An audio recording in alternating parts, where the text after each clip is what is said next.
আসসালামু আলাইকুম। আজকে আমরা দেখব এই প্রশ্ন ব্যাংক কিভাবে তৈরি করা যায়। তো আমি প্রশ্ন ব্যাংকের মধ্যে ক্লিক করলাম।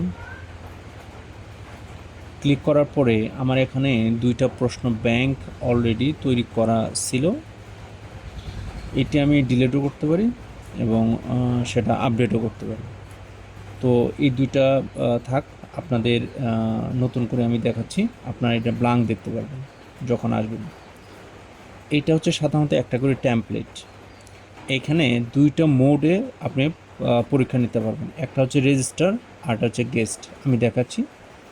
প্রথমত আপনি যদি এমসিকিউ এক্সামের ট্যাম্পলেট তৈরি করতে চান, আগে ট্যাম্পলেটটা তৈরি করে নেবেন। এখানে আমি দিলাম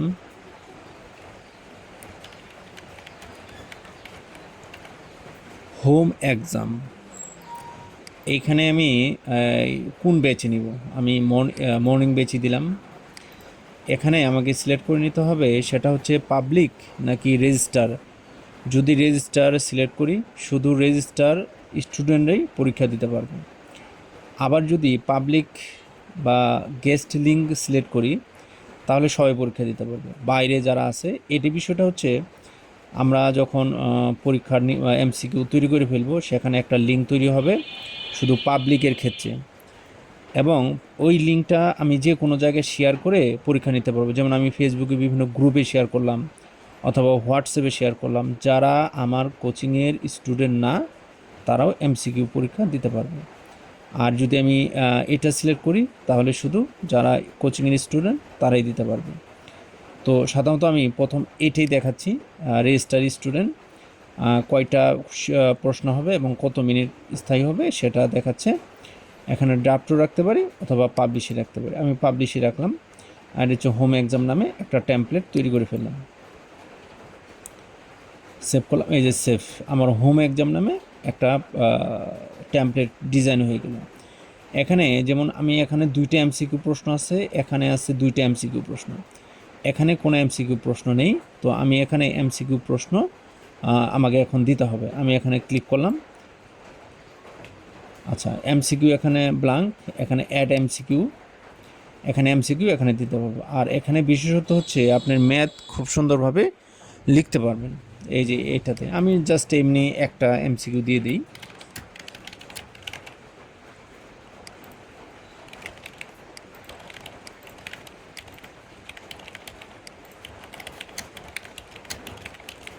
আচ্ছা, আমি এমনি একটা এমসিকিউ টাইপ করলাম, এখন সেভ। এই আন্ডারে আপনার একটা এমসিকিউ চলে আসলো। হ্যাঁ, এইভাবে আপনি এই টেমপ্লেটে যতগুলো এমসিকিউ সংরক্ষণ করবেন, তো এখানে সংরক্ষণ করতে হবে। প্রত্যেকটা টপিকে মনে করেন 20টা 30টা এমসিকিউ আপনি দিয়ে ওই টপিকটাকে কমপ্লিট করতে পারেন। এই একটা টেমপ্লেট হয়ে গেল। এখন আমি বেগে যাই। এখানে একটা টেমপ্লেট আমি তৈরি করে ফেললাম। এই টেমপ্লেটটা আপনি যেই পর্যন্ত আপনার সফটওয়্যার আছে সেই পর্যন্ত এই টেমপ্লেটটা কিন্তু ব্যবহার করতেই পারবেন। এটা একটা প্রশ্ন তৈরি করা হয়ে গেল। তার মানে আমরা রেডিমেড যে ফটোকপি প্রশ্ন তৈরি করে রাখি, এরকম একটা তৈরি হয়ে গেল। এখন আমি তো এটা রেজিস্টার করছি, রেজিস্টার স্টুডেন্ট করছি। তো সাধারণত আমি একটা পাবলিক স্টুডেন্ট করে ফেলি। এখানে লিখি পাবলিক হোম এক্সাম।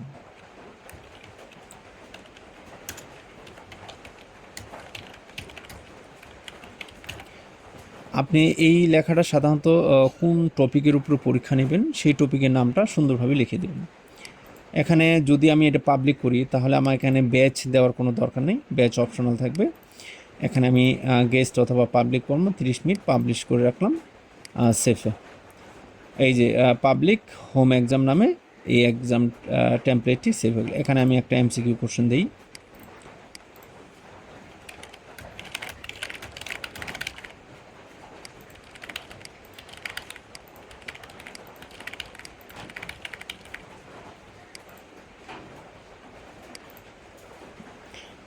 তো এই পাবলিক হোম এক্সামের নামে আমি একটা এমসিকিউ প্রশ্ন দিয়ে দিলাম। তো এইভাবে আমি যতগুলো প্রশ্ন অ্যাড করতে পারবো, সমস্যা নেই। আমি আবার বেগে গেলাম।